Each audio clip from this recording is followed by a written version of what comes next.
ഇന്ന് പകൽ നമുക്ക് ദൈവവചനത്തിലേക്ക് നമ്മുടെ ശ്രദ്ധ തിരിക്കുക. 1 തെസ്സലോനിക്യർ ലേഖനം 3-ാം അധ്യായം അതിൻ്റെ 5-ാമത്തെ വാക്യം. ഇത് നിമിത്തം എനിക്ക് ഒട്ടും സഹിച്ചുകൂടാഞ്ഞിട്ട് പരീക്ഷകൻ നിങ്ങളെ പരീക്ഷിച്ചുവോ, ഞങ്ങളുടെ പ്രയത്നം വെറുതെയായി പോയോ എന്ന് ഭയപ്പെട്ട്. മതി, വളരെ നന്ദി. നമുക്ക് വളരെ സുപരിചിതമായൊരു വേദഭാഗമാണ് ഇന്നത്തെ വിചിന്തനത്തിന് ആധാരമായി വായിച്ചു കേട്ടത്. ഇനി ആരും വേദപുസ്തകം വായിച്ചു കൊണ്ടിരിക്കരുത്, എൻ്റെ മുഖത്ത് നോക്കിയിരിക്കുക. ശാന്തമായി വചനം ധ്യാനിക്കാനാണ് ഞാൻ ആഗ്രഹിക്കുന്നത്. ധന്യനായ പൗലോസ്ലീഹ തെസ്സലോനിക്കർക്ക് ലേഖനം എഴുതുമ്പോൾ ആ സഭയെ സംബന്ധിച്ച് അദ്ദേഹത്തിനുണ്ടായിരുന്ന ഒരാശങ്ക അവരുമായി തുറന്ന് പങ്കുവയ്ക്കുകയാണ്. ഇതു നിമിത്തം എനിക്ക് ഒട്ടും സഹിച്ചുകൂടാഞ്ഞിട്ട് പരീക്ഷകൻ നിങ്ങളെ പരീക്ഷിച്ചുവോ, ഞങ്ങളുടെ പ്രയത്നഫലം വെറുതെയായിപ്പോയോ എന്ന് ഭയപ്പെട്ടു. എനിക്കറിയാം, ഞാൻ ആ വാക്യം വായിച്ചപ്പോൾ നിങ്ങൾക്കൊന്നും മനസ്സിലായിട്ടില്ല. അതുകൊണ്ട് നാം ഒരുമിച്ച് ശാന്തമായ ആ ഭാഗമൊന്ന് ധ്യാനിക്കാനായിട്ട് പോവുകയാണ്. ഈ വാക്യത്തിൻ്റെ അർത്ഥം അറിയണമെങ്കിൽ തെസ്സലോനിക്യ സഭയെ സംബന്ധിച്ചൊരു ചെറിയ പഠനം നമുക്ക് ആവശ്യമാണ്. ഈ ലേഖനം എഴുതാനുള്ള ആ പശ്ചാത്തലം എന്താണെന്നൊന്ന് വിശകലനം ചെയ്യണം. ദാനിയേൽ പ്രവാചകൻ്റെ പുസ്തകം, എല്ലാവരും എൻ്റെ മുഖത്തോട്ട് നോക്കുന്നില്ല. ദാനിയേൽ പ്രവാചകൻ്റെ പുസ്തകം 8-ാം അധ്യായത്തിൽ 1-ാം ലോക സാമ്രാജ്യമായ ബാബിലോണ്യ സാമ്രാജ്യത്തിൻ്റെ അവസാനത്തെ സാമ്രാട്ടായിരുന്ന ബേൽശസ്സറിൻ്റെ 3-ാമത്തെ ആണ്ടിൽ ദൈവത്തിൻ്റെ ദാസനായ ദാനിയേൽ ഒരു ദർശനം കാണുകയാണ്. ഒരാട്ടുകൊറ്റൻ, ആ ആട്ടുകൊറ്റൻ പടിഞ്ഞാറോട്ടും തെക്കോട്ടും വടക്കോട്ടും ഒക്കെ ഇങ്ങനെ ഇടിക്കുകയാണ്. ആട്ടുകൊറ്റന് 2 കൊമ്പുണ്ട്. അതിലൊരു കൊമ്പ് അല്പം മറ്റേ കൊമ്പിനേക്കാൾ നീണ്ട കൊമ്പാണ്, വിശദീകരിക്കുന്നില്ല. അഹങ്കാരിയായ ആട്ടുകൊറ്റൻ്റെ ചിന്ത, എന്നെ പരാജയപ്പെടുത്താൻ, എനിക്കെതിരെ നിൽക്കാൻ ആർക്കും സാധ്യമല്ലെന്നാണ്. അതങ്ങനെ അതിൻ്റെ അഹങ്കാരത്തിൻ്റെ പാരമ്യത്തിൽ നിൽക്കുന്ന സമയത്ത് പടിഞ്ഞാറ് നിന്നൊരു കോലാട്ടുകൊറ്റൻ പാഞ്ഞു വരികയാണ്. ആ കോലാട്ടുകൊറ്റൻ്റെ പ്രത്യേകത, അതിൻ്റെ 2 കണ്ണുകൾക്കിടയിൽ ഒരു കൊമ്പുണ്ട്. ഒറ്റക്കൊമ്പൻ കോലാട്ടുകൊറ്റൻ 2 കൊമ്പുള്ള ആട്ടുകൊറ്റനെ പരാജയപ്പെടുത്തി. അതതിൻ്റെ വിജയത്തിൻ്റെ നിറകിൽ നിൽക്കുന്ന സമയത്ത് അതിൻ്റെ ഒരു കൊമ്പ് മുറിഞ്ഞുപോയി. തൽസ്ഥാനത്ത് 4 കൊമ്പ് മുളച്ചു വരുന്നു. എന്താണ് ദാനിയേൽ അവിടെ കാണുന്ന ദർശനത്തിൻ്റെ അർത്ഥം? അവിടെ കാണുന്ന 2 കൊമ്പുള്ള ആട്ടുകൊറ്റൻ കാണിക്കുന്നത് മേദ്യൻ പേർഷ്യൻ സാമ്രാജ്യത്തെയാണ്. 200 കൊല്ലത്തോളം ലോകത്തെ അടക്കി ഭരിച്ച മേദ്യൻ പേർഷ്യൻ സാമ്രാജ്യം വിചാരിച്ചു ചരിത്രമുള്ളിടത്തോളം, ലോകമുള്ളിടത്തോളം അജയശക്തിയായ ഒരു സാമ്രാജ്യം എന്ന നിലയിൽ ഞങ്ങൾ കാണും. അതങ്ങനെ വിചാരിച്ചു കൊണ്ടിരിക്കുന്ന സമയത്താണ് 2-ാം ലോക സാമ്രാജ്യമായ മേദ്യൻ പേർഷ്യൻ സാമ്രാജ്യത്തെ ചരിത്രത്തിൽ നിന്ന് തുടച്ചു മാറ്റിയ 3-ാം ലോക സാമ്രാജ്യമായ ഗ്രീക്ക് സാമ്രാജ്യം ഉടലെടുത്തത്. മാസിഡോണിയ രാജാവായ ഫിലിപ്പ് രാജാവിൻ്റെ സീമന്തപുത്രനായ മഹാനായ അലക്സാണ്ടറുടെ നേതൃത്വത്തിലുള്ള ഗ്രീക്ക് സാമ്രാജ്യം മേദ്യൻ പേർഷ്യൻ സാമ്രാജ്യത്തെ പരാജയപ്പെടുത്തി. 2 കൊമ്പുള്ള ആട്ടുകൊറ്റൻ കാണിക്കുന്നത് മേദ്യൻ പേർഷ്യൻ സാമ്രാജ്യത്തെയും ഒറ്റക്കൊമ്പൻ കോലാട്ടുകൊറ്റൻ കാണിക്കുന്നത് ഗ്രീക്ക് സാമ്രാജ്യത്തെയുമാണ്.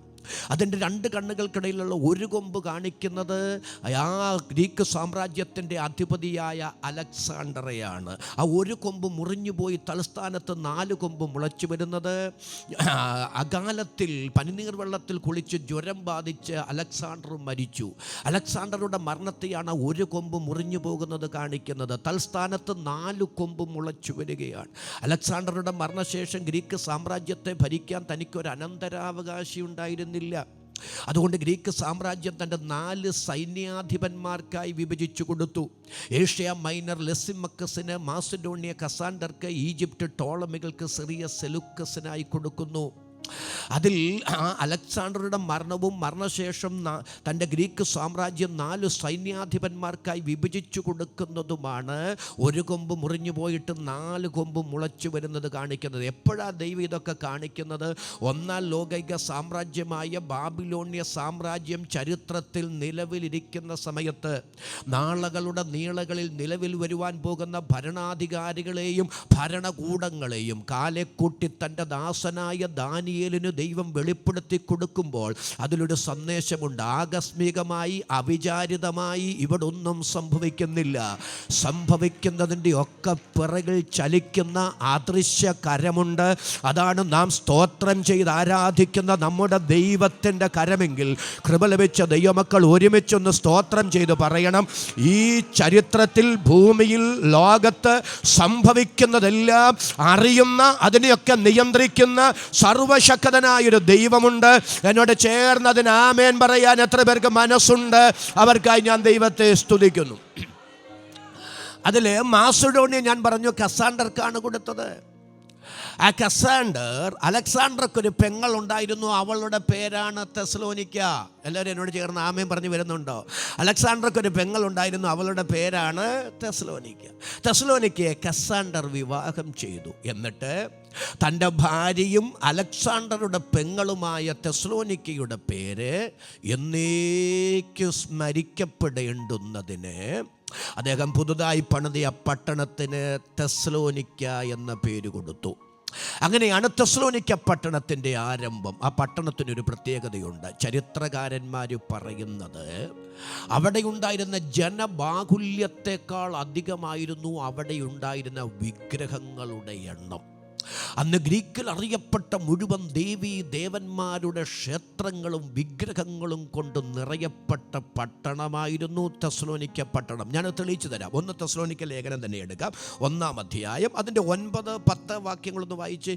1 തെസ്സലോനിക്കൽ എങ്ങനെയുള്ള പ്രവേശനം സാധിച്ചുവെന്നും ജീവനുള്ള സത്യദൈവത്തെ സേവിപ്പാനും അവൻ മരിച്ചവരുടെ ഇടയിൽ നിന്ന് ഉയർപ്പിച്ച തന്റെ പുത്രനും വരുവാനുള്ള കോപത്തിൽ നിന്ന് നമ്മെ വിടുവിക്കുന്നവനുമായ യേശു സ്വർഗത്തിൽ നിന്ന് വരുന്നത് കാത്തിരിപ്പാനും നിങ്ങൾ കണ്ടോ, അവിടെ ഒരു അടിവരയിടണേ. നിങ്ങൾ വിഗ്രഹങ്ങളെ വിട്ട് ദൈവത്തിങ്കലേക്ക് എങ്ങനെ തിരിഞ്ഞു വന്നു എന്നും അവർ തന്നെ പറയുന്നുവല്ലോ.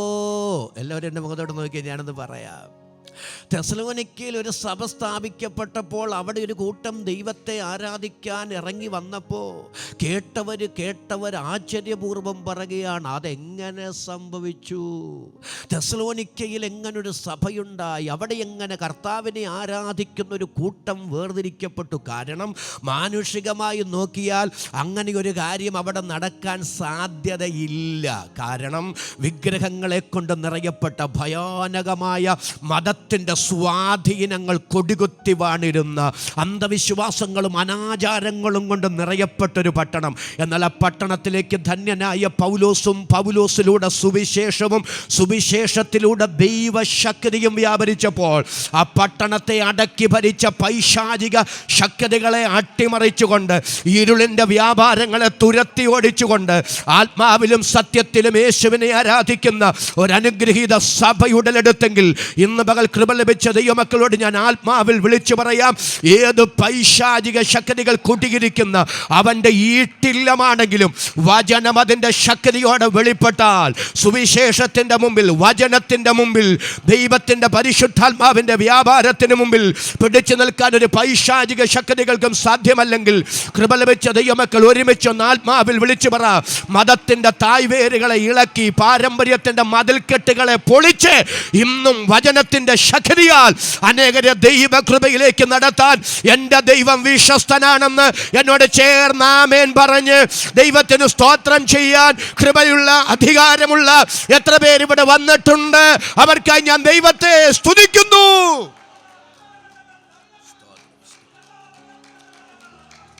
ഹല്ലേലൂയ. പ്രിയരെ, ഒറ്റയ്ക്കൊക്കെ രക്ഷിക്കപ്പെട്ട് വന്നവരുണ്ടോ? ദീർഘനാളുകൾ പലരോടും സുവിശേഷം പറഞ്ഞു, സുവിശേഷ വേലയ്ക്ക് വേണ്ടി പണം ചെലവാക്കി, നിങ്ങൾ ലീവ് എടുത്തു, ഒത്തിരി നിങ്ങൾ കർത്താവിന് വേണ്ടി അധ്വാനിച്ചു. പക്ഷെ ഒത്തിരി പറഞ്ഞിട്ടും ഒത്തിരി പ്രാർത്ഥിച്ചിട്ടും ഒത്തിരി പ്രവർത്തിച്ചിട്ടും നിങ്ങൾ പ്രതീക്ഷിച്ചതുപോലൊന്നും അവരിറങ്ങി വന്നില്ല. ഒരാമേനൊന്ന് പറ. അങ്ങനെ നിങ്ങൾ പ്രതീക്ഷിച്ച സമയത്തൊന്നും ഒരു റിസൾട്ട് ഉണ്ടാകാതിരുന്നതുകൊണ്ട് ഇനി പറഞ്ഞിട്ടും പ്രവർത്തിച്ചിട്ടും പ്രാർത്ഥിച്ചിട്ടും ഒന്നും കാര്യമില്ല. അവരൊന്നും ഇറങ്ങി വരാൻ പോകുന്നില്ലെന്ന് സാഹചര്യത്തിൻ്റെ സമ്മർദ്ദം കൊണ്ട് തോന്നലുണ്ടായിട്ടുള്ള ആരെങ്കിലും ഉണ്ടെങ്കിൽ ഞാൻ നിങ്ങളോട് വിളിച്ചു പറയുകയാണ്, സ്തോത്രം, തളർന്നു പോകരുത്.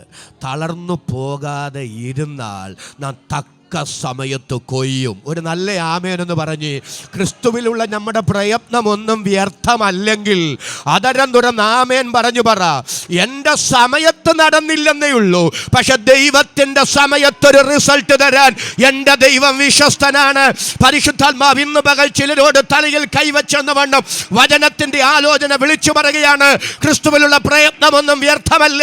കണ്ണുനീരിൻ്റെ പ്രാർത്ഥനയുടെ മറുപടി എന്ന വണ്ണം, പ്രവർത്തനത്തിൻ്റെ റിസൾട്ട് എന്ന വണ്ണം ചിലതിനെ തരാൻ ദൈവത്തിന് പദ്ധതിയുണ്ടെന്ന് ദൈവാത്മാവ് ഇന്ന് പകൽ ഇടപെടുന്നു.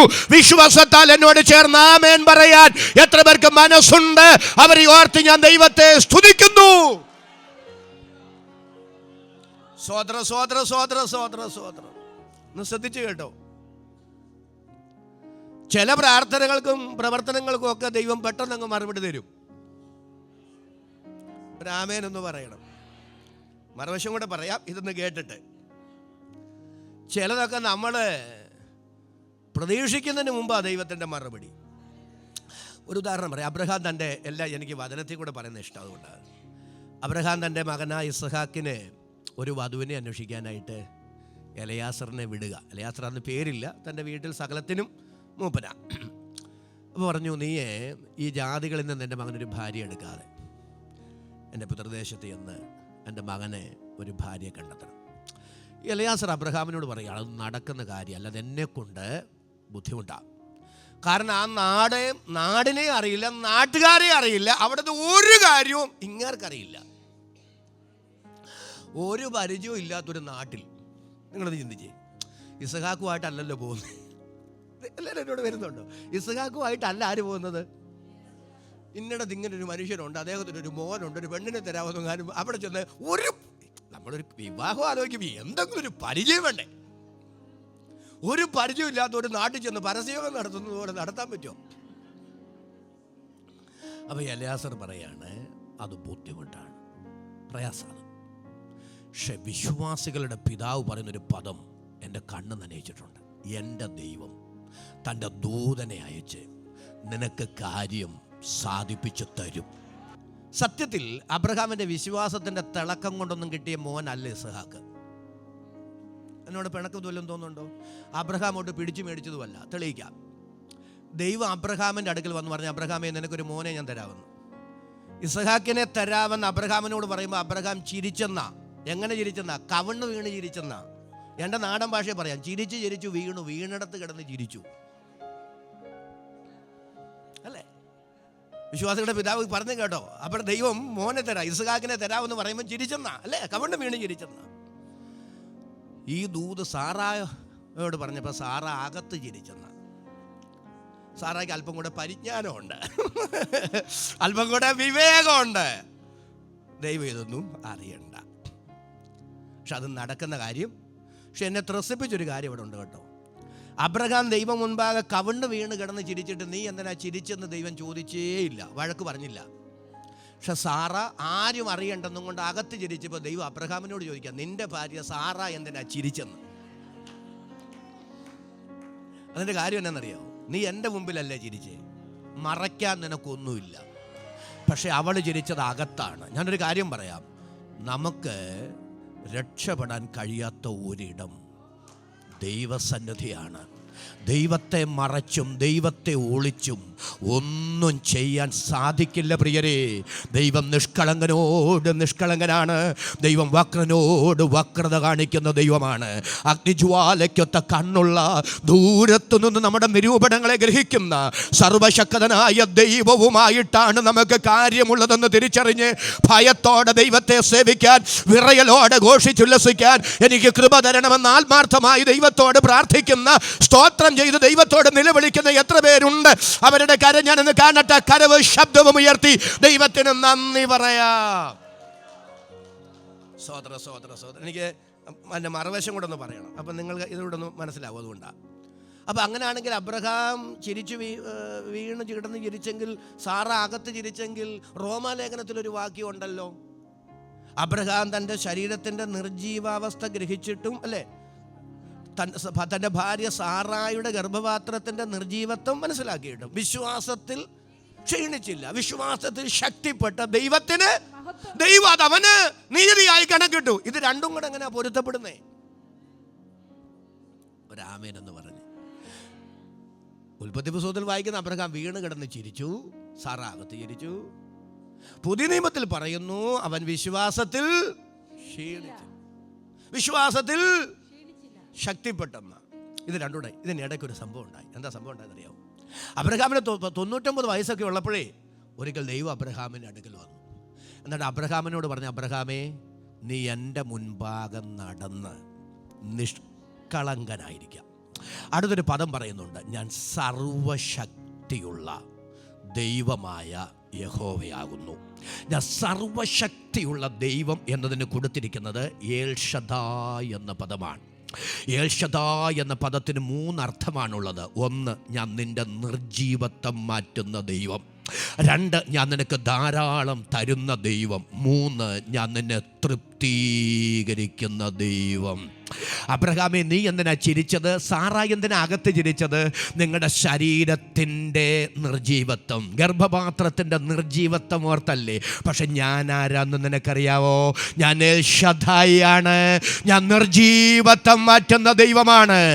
ദൈവം തൻ്റെ ബലഹീനതയുടെ നടുവിൽ ദൈവമാരാണെന്ന് അബ്രഹാമിന് ദൈവം വെളിപ്പെടുത്തിയപ്പോൾ, ദൈവത്തിന് സ്തോത്രം, തനിക്ക് വെളിപ്പെടുത്തിയ ദൈവത്തെ അബ്രഹാം വിശ്വസിച്ചു. ദൈവം അത് അവന് നീതിയായി കണക്കിട്ടു. എന്നോട് ചേർന്ന് ആമേൻ പറയാൻ എത്ര പേർക്ക് മനസ്സുണ്ട്? അങ്ങനെയാണ് ഞാൻ ഇങ്ങനെ പറയും, അബ്രഹാമിന്റെ വിശ്വാസത്തിന്റെ തിളക്കമല്ല, ദൈവത്തിന്റെ വെളിപ്പെടുത്തല. നമ്മുടെ ദൈവത്തിന്റെ പ്രത്യേകത ചതഞ്ഞ ഓട ഓടിക്കില്ല, പുകയുന്ന തിരിയെ കെടുത്തി കളയില്ല. ഇന്ന് പകൽ നിറകണ്ണുകളോട് നോർത്ത് സ്തോത്രം ചെയ്തേ. ഭക്തിയുടെ തിളക്കമല്ല, പ്രാർത്ഥനയുടെ ആധിക്യവുമല്ല. ദൈവത്തിന് സ്തോത്രം, ദൈവത്തിൻ്റെ കരുണയാണ്, ദൈവത്തിൻ്റെ കൃപയാണ്. ഇന്ന് പകലും ഈ കസാരയിൽ ഇരുന്ന് എൻ്റെ ദൈവമേ അങ്ങേക്ക് സ്തോത്രമെന്ന് പറയാൻ എനിക്കിട വന്നതെന്നോർത്ത് നിറകണ്ണുകളോടെ അപ്പന് നന്ദി പറയാൻ എത്ര പേര് ഇവിടെ വന്നിട്ടുണ്ട്? ആമേൻ, ആമേൻ, ആമേൻ. അപ്പം ഞാൻ പറയാൻ ഉദ്ദേശിച്ചു, ഇത് പറയാൻ വന്നതല്ല, ഇങ്ങനെ സന്ദർഭോചിതമായിട്ട് പറഞ്ഞു. അപ്പോൾ അബ്രഹാമിന് ഉറപ്പുണ്ട്. എന്താ ഉറപ്പെന്നറിയാവോ? ഞാൻ തരണേ തരണേ തരണേ തരണേ എന്ന് പറഞ്ഞ് പിടിച്ചു മേടിച്ചതൊന്നുമല്ല. Hello, Abraham ഇശ്മായേലിൽ തൃപ്തനായിരുന്നു. നിങ്ങളെല്ലാവരും എന്നോട് വരുന്നില്ല? ഇസ്ഹാക്കിനെ തരാമെന്ന അബ്രഹാമിനോട് ദൈവം പറയുമ്പോൾ അബ്രഹാം പറയും, ദൈവമേ, എൻ്റെ നാടൻ ഭാഷ പറയാ, ഇനി പുതിയ മോനെ ഒന്നും വേണ്ട, ഇശ്മായേൽ അങ്ങയുടെ മുൻപാകെ ജീവിച്ചിരുന്നാൽ മതി എന്ന് പറഞ്ഞാൽ അർത്ഥം അറിയാവോ? എൻ്റെ ദൈവമേ, ഇശ്മായേലിനൊരു ദോഷവും വരാതെ അവനെ അങ്ങ് കാത്തോണേ, അവനെ തന്നതിൽ നന്ദി, അവനൊരു ദോഷവും വരാതെ ഒന്ന് സ്തോത്രം പറ, അങ്ങ് സൂക്ഷിച്ചാൽ മതി. അപ്പം ആരിൽ ആര് തൃപ്തനായിരുന്നു? ഇശ്മായേലിൽ അബ്രഹാം തൃപ്തനായിരുന്നു. അബ്രഹാം ചോദിച്ചു മേടിച്ചതല്ല, ഇസ്ഹാക്കിനെ ദൈവമായി കൊടുത്തതാണ്. ഞാനൊരു കാര്യം പറയാം, എല്ലാം പിടിച്ചു മേടിക്കാൻ പോകണ്ട. നാം ചോദിച്ചില്ലേലും നാം ആവശ്യപ്പെട്ടില്ലേലും ചിലതൊക്കെ കൊണ്ടുതരണമെന്ന് ദൈവത്തിന് പദ്ധതി ഉണ്ടെങ്കിൽ നമ്മുടെ മേലും നമ്മുടെ തലമുറകളുടെ മേലും തരാൻ എൻ്റെ ദൈവം വിശ്വസ്തനാണ്. ഞാനൊരു ആത്മനിയോഗത്തോടെ വിളിച്ചു പറയുകയാണ്, പിടിച്ചു മേടിക്കുന്നതിനേക്കാൾ തമ്പുരാൻ കൊണ്ടുതരുന്നതാണ് നമുക്ക് ഏറ്റവും അനുഗ്രഹം. എന്നോട് ചേർന്ന് ആ കരം ഉയർത്തി പിടിച്ചൊന്ന് സ്തോത്രം ചെയ്തു പറ, കർത്താവേ, അങ്ങിൽ നിന്നൊന്നും പിടിച്ചു മേടിക്കുകയല്ല, അങ്ങായി തരുന്നത് സ്തോത്രം ചെയ്ത് കർത്താവേ ഏറ്റെടുക്കാൻ, അനുഭവിക്കാൻ ഞങ്ങൾക്ക് കൃപ തരണമേ. എത്ര പേർക്ക് എന്നോട് ചേർന്ന് ആമേൻ പറയാൻ ഇന്ന് പകൽ ആത്മാവിൽ നിയോഗമുണ്ട്? അപ്പൊ താനായി മേടിച്ചതല്ലല്ലോ, ദൈവമായി കൊണ്ടതന്നല്ലേ. ദൈവമാണ് തന്നതെങ്കിൽ പേര് പോലും നിർദ്ദേശിച്ചത് ദൈവമാണ്. ഒരു ആമേൻ ഒന്ന് പറ. ഞാൻ നിനക്കൊരു മകനെ തരും, അവൻ്റെ പേര് ഇസഹാക്ക് എന്ന് ആയിരിക്കണം. തന്നത് ദൈവമാണെങ്കിൽ, തരുന്നതിന് മുമ്പ് പേര് പോലും നിർദ്ദേശിച്ചത് ദൈവമാണെങ്കിൽ, ഇവൻ്റെ ഭാവിക്ക് വേണ്ടുന്നത് സമയത്ത് കരുതാൻ തന്ന ദൈവം വിശ്വസ്തനാണെന്നൊരുറപ്പ് ഭക്തൻ്റെ അകത്തുണ്ടായിരുന്നത് കൊണ്ടല്ലേ ദൈവം തൻ്റെ ദൂതനെ അയച്ച് കാര്യം സാധിപ്പിച്ചു തരുമെന്ന് അബ്രഹാം വിളിച്ചു പറയുന്നത്. ഇന്ന് പകൽ നിരാശകൾ മാറട്ടെ, ടെൻഷൻ മാറട്ടെ, നാളകളെ കുറിച്ചുള്ള ആകുലതകൾ നമ്മെ വിട്ടുമാറട്ടെ. അധരം തുറന്ന് സ്തോത്രം ചെയ്തു പറ, എൻ്റെ ദൈവം കരുതും, എൻ്റെ ദൈവം സഹായിക്കും, എൻ്റെ ദൈവം നടത്തും. പരിശുദ്ധാത്മാവ് ചിലരോട് പറയുന്നു, അവൻ നിങ്ങൾക്കായി കരുതുന്നതാകൊണ്ട് നിങ്ങളുടെ സകല ചിന്താകുലവും അവൻ്റെ മേൽ ഇട്ടുകൊള്ളുവീൻ. ഇന്ന് പകൽ ഞാൻ ഈ വചനം ശുശ്രൂഷിക്കുന്ന സമയത്ത് ആകുലതകൾ ചിലരുടെ മേൽ ഇടുന്ന ആ പൈശാചിക മണ്ഡലത്തെ ഞങ്ങൾ വചനത്താൽ ശാസിക്കുന്നു. കർത്താവിന്റെ രക്തത്താൽ അത് അഴിഞ്ഞു മാറട്ടെ. വിശ്വസിക്കുന്നവർക്ക് വേണ്ടി വ്യാപരിക്കുന്ന ദൈവശക്തി ഇന്ന് മകൾ ഇതിനകത്ത് പ്രവഹിക്കട്ടെ. വിശ്വസിക്കുന്ന ദൈവമക്കൾ ആധാരം തുറന്ന കരമടിച്ച് അന്യഭാഷയിൽ അല്പനിമിഷം ദൈവത്തിന് സ്തോത്രം ചെയ്യുക. അങ്ങനെ എലയാസർ പോയി കേട്ടോ. പട്ടണത്തിലേക്ക് പ്രവേശിക്കുന്ന ആ ഒരു കിണറുണ്ട്, അതിന് സമീപത്തൊന്നുമുണ്ട്. എല്ലാവരും ഒന്ന് സ്തോത്രം ചെയ്ത് വരണേ. എലയാസർ നെഞ്ചൊരുക്കി ഒറ്റ പ്രാർത്ഥന, ദൈവമേ എനിക്ക് എന്നാ ചെയ്യണമെന്നൊരു എത്തും പിടിയില്ലേ. ഈ പട്ടണത്തിലെ കന്യകമാരെല്ലാം വെള്ളം കോരാൻ വരുന്ന സമയം ഞാൻ അവരെ നോക്കി പറയും, എനിക്ക് അല്പം വെള്ളം കുടിക്കാൻ തരണം. അപ്പോൾ ഒരാൾ പറയാനിരിക്കട്ടെ, താങ്കൾക്ക് മാത്രമല്ല, താങ്കളുടെ ഒട്ടകങ്ങൾക്കും കൂടെ. ഞാൻ ആ ഭാഗത്തേക്ക് പോകുന്നില്ല. അവിടെ ഒരു പദം എഴുതിയിട്ടുണ്ട്, ഉടനെ.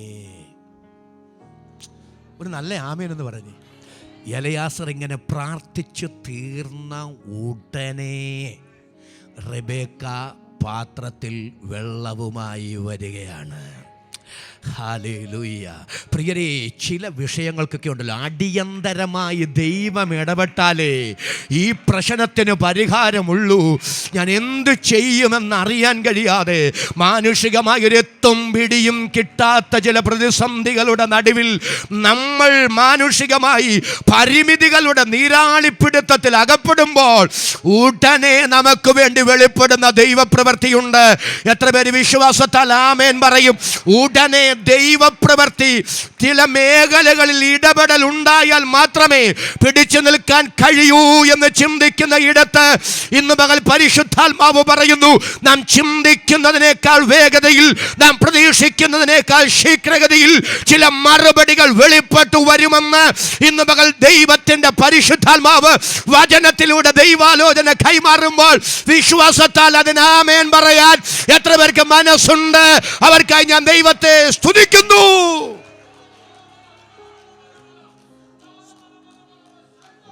ഹല്ലേലൂയ. അപ്പൊ ചില പ്രാർത്ഥനാ വിഷയങ്ങൾക്ക് ഒരു ആമേൻ പറഞ്ഞു പറ. നമ്മുടെ നാടൻ ഭാഷ പറഞ്ഞാൽ ആശീർവാദം പറയുന്നതിന് മുമ്പ് മറുപടി ഉണ്ട്. നിങ്ങൾക്കൊരു ആമേൻ പറയാൻ സന്തോഷമില്ലേ? ചിലതിനൊക്കെ ആശീർവാദം പറയുന്നതിന് മുമ്പ് ദൈവം മറുപടി തരും. സ്തോത്രം ചെയ്തു പറ, ഏകനായി മഹാത്ഭുതങ്ങളെ പ്രവർത്തിക്കുന്നവനെ, അങ്ങ് നല്ലവനല്ലോ. എന്നോട് ചേർന്ന കരമുയർത്തി ഒന്ന് സ്തോത്രം ചെയ്തു പറ, ഏകനായി മഹാത്ഭുതങ്ങളെ പ്രവർത്തിക്കുന്നവനെ, അങ്ങ് നല്ലവനല്ലോ. അങ്ങയുടെ ദയ എന്നേക്കുമുള്ളത്. എഴുതി വെച്ചോ. ദൈവാത്മാവനോടൊരു ദൂത് ഇങ്ങനെ പറഞ്ഞു, ക്ഷണത്തിലല്ലോ കാര്യം നടന്നത്. ക്ഷണത്തിലല്ലോ കാര്യം നടന്നത്. ചിന്തിക്കുന്നതിനേക്കാൾ വേഗതയിൽ, പ്രതീക്ഷിക്കുന്നതിനേക്കാൾ ശീഘ്രഗതിയിൽ ക്ഷണത്തിൽ സംഭവിക്കുന്ന ചില ദൈവപ്രവർത്തികളുണ്ടെന്ന്, ക്ഷണത്തിൽ വെളിപ്പെടുന്ന ചില പ്രാർത്ഥനയുടെ മറുപടികളുണ്ടെന്ന് ദൈവത്തിൻ്റെ പരിശുദ്ധാത്മാവ് ഇന്ന് പകൽ ദൈവവചനത്തിലൂടെ ദൈവാലോചന കൈമാറുകയാണ്. എത്തും പിടിയുമില്ലാത്ത മാനുഷികമായി അപരിഹാര്യമെന്ന് നിങ്ങൾ ചിന്തിക്കുന്ന ചില വിഷയത്തിൽ ക്ഷണത്തിൽ വെളിപ്പെടുന്ന ചില ദൈവിക മറുപടികളുണ്ടെന്ന് ദൈവത്തിന്റെ പരിശുദ്ധാത്മാവ് തന്റെ വചനത്തിലൂടെ ഇതിനകത്ത് ദൈവാലോചന കൈമാറുന്നു. എനിക്ക് വളരെ നിർബന്ധമുള്ള ഒരാളാണ് വചനം സത്യസന്ധമായി പ്രസംഗിക്കണമെന്ന്. കാരണം ഇത് മനുഷ്യരോട് സമാധാനം പറയേണ്ടതല്ല, ശുശ്രൂഷ തന്ന ദൈവത്തോട് സമാധാനം പറയണം. ഇപ്പം ചില പ്രാർത്ഥനാ വിഷയങ്ങൾക്ക് ഒന്ന് സ്തോത്രം ചെയ്ത് പറഞ്ഞ് ഉടനെ മറുപടിയുണ്ട്. മറുവശം കൂടെ പറയാം. നിങ്ങളെത്ര ഭക്തരാണെങ്കിലും, നിങ്ങളെത്ര വിശുദ്ധരാണെങ്കിലും ചില വിഷയങ്ങൾക്ക് കാലതാമസം വന്നെന്നിരിക്കാം. ഒരാമേനൊന്ന് പറയാവോ? വേദപുസ്തകത്തിൽ എനിക്ക് ഏറ്റവും ഇഷ്ടപ്പെട്ട കുടുംബം ഇസഹാക്കിൻ്റെ കുടുംബമാണ്, ഇസഹാക്ക് റിബേക്കയും. ഹലോ, കാരണം ആ വിവാഹം ദൈവഹിതം പോലെ നടന്നതാണ്. എലിയാസർ പ്രാർത്ഥിച്ച ഉടനെയല്ലേ റിബേക്ക. അടുത്തത് റിബേക്കയുടെ വീട്ടുകാർ പറഞ്ഞൊരു സാക്ഷ്യം കേട്ടോ, ഈ കാര്യം യഹോവയാൽ വരുന്നു അല്ലേ. 100% ദൈവഹിതമനുസരിച്ച് നടന്ന വിവാഹമാണ് ഇസഹാക്കിൻ്റെയും റിബേക്കയുടെയും വിവാഹം. പെണ്ണും ചെറുക്കനും കണ്ടുപോലും ഇല്ലല്ലോ അല്ലേ. പക്ഷെ ദൈവഹിതം പോലെ നടന്ന, ദൈവഹിതം പോലെ നടന്ന വിവാഹമായിട്ടും അവിടെയും പ്രതിസന്ധി ഉണ്ടായിരുന്നു. ഒരു നല്ല ആമേനെന്ന് പറഞ്ഞേ. പ്രതിസന്ധി ഇല്ലാത്തൊരു ജീവിതം പ്രതീക്ഷിക്കരുത്. ചേർന്ന് ആമേൻ പറയാവോ? കണ്ണടയുന്നിടം വരെ ഒരു പ്രതിസന്ധിയും ഇല്ലാത്തൊരു ജീവിതമാണ് ക്രിസ്തീയ ജീവിതമെന്ന് ആരെങ്കിലും തെറ്റിദ്ധരിച്ചിട്ടുണ്ടെങ്കിൽ അത് സങ്കല്പലോകമാണ്, യാഥാർത്ഥ്യമല്ല. യാഥാർത്ഥ്യങ്ങൾ പ്രതിസന്ധികളുടേതാണ്, പോരാട്ടങ്ങളുടേതാണ്. പക്ഷെ അതിൻ്റെ നടുവിലും ഒരു ക്രിസ്തുഭക്തൻ പറയും, ക്രിസ്തുവിലെപ്പോഴും എന്നെ ജയോത്സവമായി നടത്തുന്ന എൻ്റെ ദൈവം എന്നോട് ചേർന്ന ചങ്കൂറ്റത്തോടെ അതിന് ആമേൻ പറയാൻ എത്ര പേർക്ക് മനസ്സുണ്ട്? അവർക്കായി ഞാൻ ദൈവത്തിന് നന്ദി പറയുന്നു. ഒരിക്കലും സ്വപ്നലോകത്ത് സഞ്ചരിക്കുന്നവരാകരുത് നാം. യാഥാർത്ഥ്യത്തെ യാഥാർത്ഥ്യമായി തിരിച്ചറിയുന്നവരും ഉൾക്കൊള്ളുന്നവരുമാകണം. ആ വീട്ടിലും പ്രതിസന്ധി ഉണ്ടായി. ഞാൻ പലപ്പോഴും എൻ്റെ സഭയിൽ പറയും, എന്തുകൊണ്ട് നമുക്ക് പ്രതിസന്ധി? ഒറ്റ മറുപടിയേ ഉള്ളൂ, നമ്മൾ ദൂതരല്ല, മനുഷ്യരാ. രാമേനെന്ന് പറയാവോ? മനുഷ്യരാ. മനുഷ്യരെന്നുള്ള നിലയിൽ എല്ലാ മനുഷ്യർക്കും ഉണ്ടാകാൻ സാധ്യതയുള്ള, പിന്നീട് ആ ഭാഗത്തൊക്കെ വരുന്നു. നമുക്ക് 1 മണിക്കല്ലേ നിർത്തുന്നേ? 1 മണി. എല്ലാ മനുഷ്യർക്കും ഉണ്ടാകാൻ സാധ്യതയുള്ള, ഒന്ന് സ്വോത്രം ചെയ്ത് പറ, എല്ലാ പ്രതിസന്ധിയും നമുക്കും ഉണ്ടാകാം. സമയമുണ്ടെങ്കിൽ ഞാൻ ആ ഭാഗത്തോട് വിശദീകരിച്ച് വരുന്നുണ്ട്. ഇസഹാക്ക് വിവാഹം കഴിക്കുമ്പോൾ ഇസഹാക്കിന് 40 വയസ്സാണ്. ആണോ? അതെ. തൻ്റെ ഭാര്യ റിബേക്ക അല്ലേ, റിബേക്കയ്ക്കാണ് പ്രോബ്ലം. ഇസഹാക്ക് യഹോവയോട് പ്രാർത്ഥിച്ചു. മക്കളില്ലാത്ത പ്രശ്നം. എല്ലാവരും എൻ്റെ കൂടെ വരുന്നുണ്ടോ? എത്ര കൊല്ലം പ്രാർത്ഥിച്ചെന്നറിയാമോ? ഏശാവും യാക്കോബും ഇസഹാക്കിനുണ്ടാകുമ്പോൾ ഇസഹാക്കിന് പ്രായം 60. എത്ര വർഷം പ്രാർത്ഥിച്ചു? എനിക്ക് ഈ പഴയ നിയമ ഭക്തന്മാരിലെ യോസേപ്പ്, ദാനിയേൽ കഴിഞ്ഞാൽ ഏറ്റവും ഇഷ്ടം ഇസഹാക്കിനെയാണ്. കാരണം ഇസഹാക്കിനെ കുറിച്ച് എൻ്റെ അഭിപ്രായം ഒരു പച്ച പാവ, ഒരു പാവത്താനെന്ന് വേണമെങ്കിൽ നമുക്ക് ഇസഹാക്കിനെ. ആ പാവത്താൻ ഒരു വിഷയത്തിന് 20 കൊല്ലം പ്രാർത്ഥിക്കേണ്ടി വന്നു. ഒരാമേനെന്ന് പറഞ്ഞ് പ്രൈസ് ഗോഡ്. ചില വിഷയങ്ങൾക്ക് ആമേൻ പറയുന്നതിന് മുമ്പ് മറുപടി കിട്ടും. ചില വിഷയങ്ങൾക്ക് മറുപടി കിട്ടാൻ ഒത്തിരി കാത്തിരിക്കേണ്ടി വന്നേക്കാം. പക്ഷേ എത്ര കാത്തിരിക്കേണ്ടി വന്നാലും എൻ്റെ ദൈവം വിശ്വസ്തനാണെന്ന് ഇന്ന് മകൾ സ്തോത്രം ചെയ്ത് ആമേൻ പറഞ്ഞു പറയാൻ എത്ര പേർക്ക് മനസ്സുണ്ട്? അവർക്കായി ഞാൻ ദൈവത്തിന് നന്ദി പറയുന്നു. ഞാൻ പലപ്പോഴും എൻ്റെ ദൈവത്തിൻ്റെ, ഞാൻ ഇങ്ങനെ അങ്ങ് പോകുന്നു. ഞാൻ പലപ്പോഴും ദൈവത്തിൻ്റെ വിശ്വസ്തയോർത്ത് ദൈവത്തിന് സ്തോത്രം ചെയ്യാറുണ്ട്. ഒരു പരിശോധന നമുക്ക് തരുമ്പോഴുണ്ടല്ലോ, ഒരു ദൈവ പൈതലിനെ നിർത്താനും ദൈവം വിശ്വസ്തനാണ്.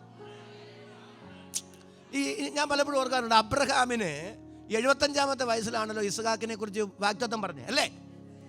14 കൊല്ലം കാത്തിരിക്കേണ്ടി വന്നപ്പോഴാണല്ലോ ഇടയ്ക്ക് അബ്രഹാം വളഞ്ഞ വഴിക്ക് പോയത്. എൻ്റെ ദൈവമേ, എനിക്ക് അത്രയും കാത്തിരിക്കാനുള്ള സഹിഷ്ണുതയൊന്നും.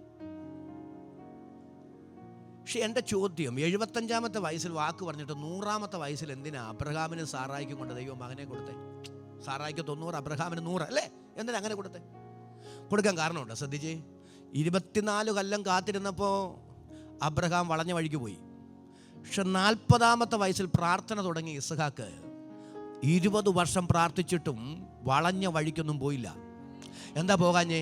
75-ാമത്തെ വയസ്സിൽ എന്നെക്കുറിച്ച് എൻ്റെ അപ്പനോട് വാക്കു പറഞ്ഞിട്ട് 100-ാമത്തെ വയസ്സിൽ എന്നെ കൊടുക്കാൻ എൻ്റെ അപ്പൻ്റെ ദൈവം വിശ്വസ്തനാണെങ്കിൽ, വയസ്സ് 40 ഞാൻ പ്രാർത്ഥിക്കുന്നു, വയസ്സ് 100 എനിക്കൊരു തലമുറയെ തരാൻ എൻ്റെ അപ്പൻ്റെ ദൈവം വിശ്വസ്തനാണെന്ന് ഇസ്ഹാക്കിന് ഉറപ്പുണ്ടായിരുന്നു.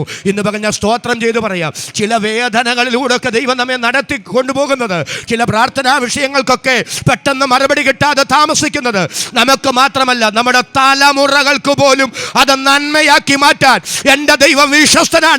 കൃപ ലഭിച്ച ദൈവമക്കൾ ഒരുമിച്ച് സ്തോത്രം ചെയ്തു പറ, എന്റെ ദൈവം എന്റെ ജീവിതത്തിൽ അനുവദിക്കുന്നതിന്റെ ഒക്കെ പിൻപിൽ തിന്മയ്ക്കല്ല നന്മയ്ക്ക് നിശ്ചയമായും ദൈവത്തിനൊരു പദ്ധതിയുണ്ട്. അപ്പൊ ഇസ്ഹാക്കേ, ഒരു പ്രതിസന്ധി തരുന്നതിന് മുമ്പ് നിർത്താൻ അനുഭവങ്ങൾ അടിത്തറയായി തരാൻ ദൈവം വിശ്വസ്തനാണ്. കൃപ ലഭിച്ച ദൈവമക്കൾ ഒരുമിച്ചൊന്ന് പറയണം, പരീക്ഷ മാത്രമല്ല, പരീക്ഷയോടുകൂടെ പോക്കു വഴിയും ഒരുക്കുന്ന ദൈവം.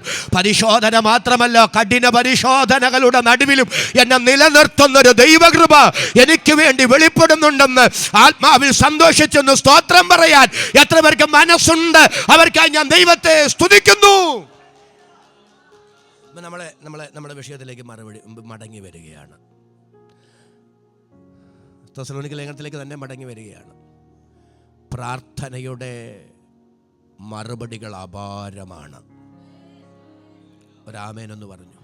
ഒറ്റയ്ക്ക് രക്ഷിക്കപ്പെട്ട് വന്നവരെ, ഒത്തിരി പേരോട് സുവിശേഷം പറഞ്ഞവരെ, ആത്മഭാരത്തോടെ അനേകരുടെ ആത്മരക്ഷയ്ക്ക് വേണ്ടി പ്രാർത്ഥിച്ചവരെ, നിങ്ങൾ പ്രതീക്ഷിച്ച സമയത്തൊന്നും റിസൾട്ട് ഉണ്ടാകായ നിമിത്തം വിഷമിക്കരുത്, സങ്കടപ്പെടരുത്, നിരാശപ്പെടരുത്. ഇനി പ്രവർത്തിക്കുന്നില്ലെന്ന് പറയരുതെന്ന് പറയുന്നില്ല, സുവിശേഷം പങ്കുവെക്കില്ലെന്ന് പറയരുത്.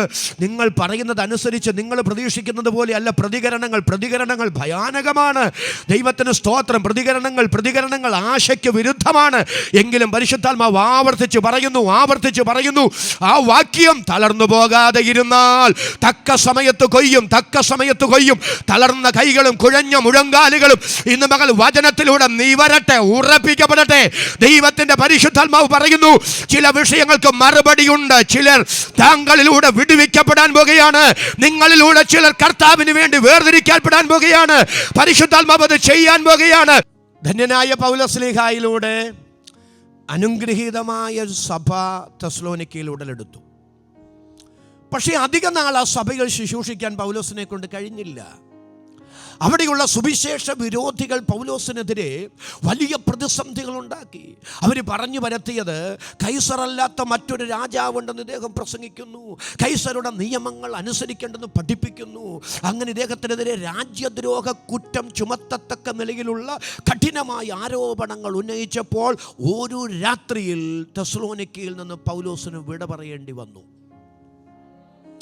അങ്ങനെ പൗലോസ് തെസ്സലോനിക്കയിൽ നിന്ന് നേരെ ബെരോവയിലെത്തി. എല്ലാവരും ഒന്ന് സ്തോത്രം ചെയ്ത് പറഞ്ഞേ.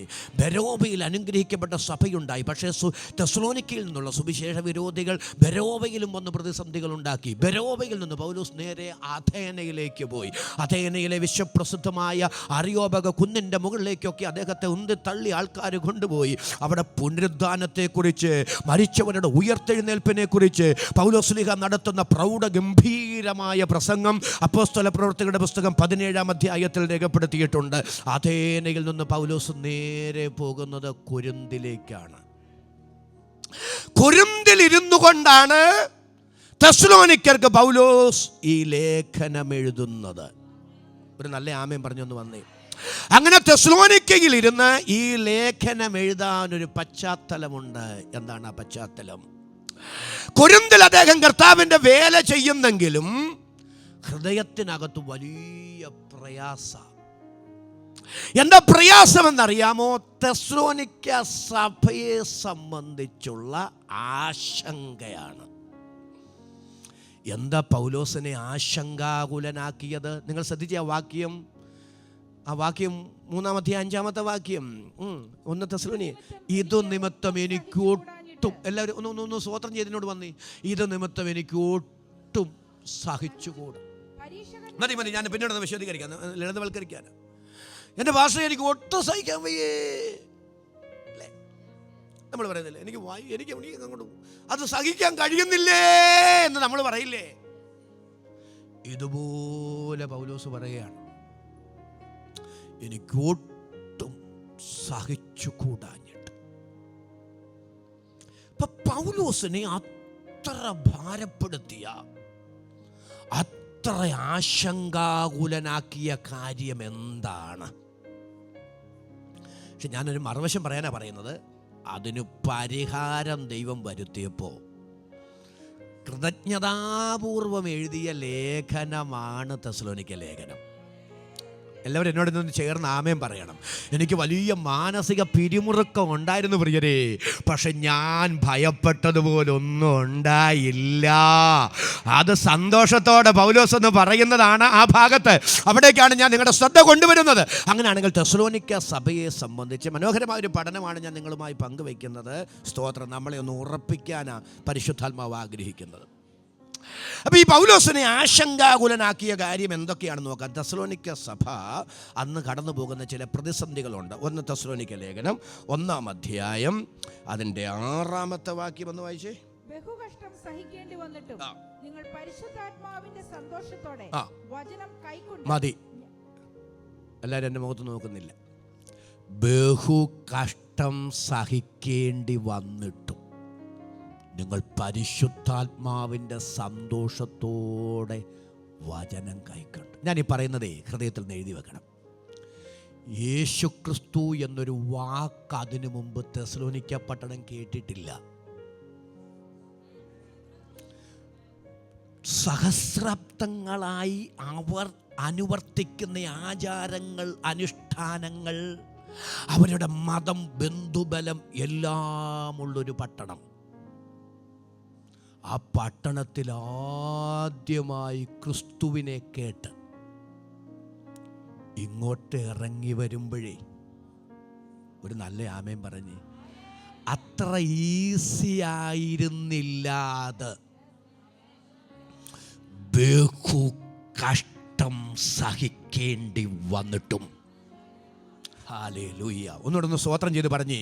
എല്ലാ സാഹചര്യങ്ങളും അനുകൂലമായിരുന്നത് കൊണ്ടല്ല, കൈനീട്ടി സ്വീകരിക്കാൻ ആരുമുണ്ടായിരുന്നില്ല, ഒരുമിച്ച് മുട്ടുമടക്കാൻ ആരുമുണ്ടായിരുന്നില്ല, പ്രതിസന്ധിയുടെ നടുവിൽ ആരുമായും പ്രാർത്ഥനാ വിഷയം പങ്കുവെക്കാൻ ഉണ്ടായിരുന്നില്ല. ഈ ഒരു മാർഗത്തെക്കുറിച്ച് അതിനു മുമ്പ് അവർ കേട്ടിട്ടില്ല. ഇങ്ങനെ ഒരു കർത്താവിനെ കുറിച്ച് കേട്ടുകേൾവി പോലുമില്ല. പക്ഷേ ഇതുവരെ കേട്ടിട്ടില്ലാത്തതും ഇതുവരെ ചരിത്രത്തിൽ ഇല്ലാത്തതുമായ പുതിയൊരു മാർഗത്തിലേക്ക് അവർ ഇറങ്ങി വരും.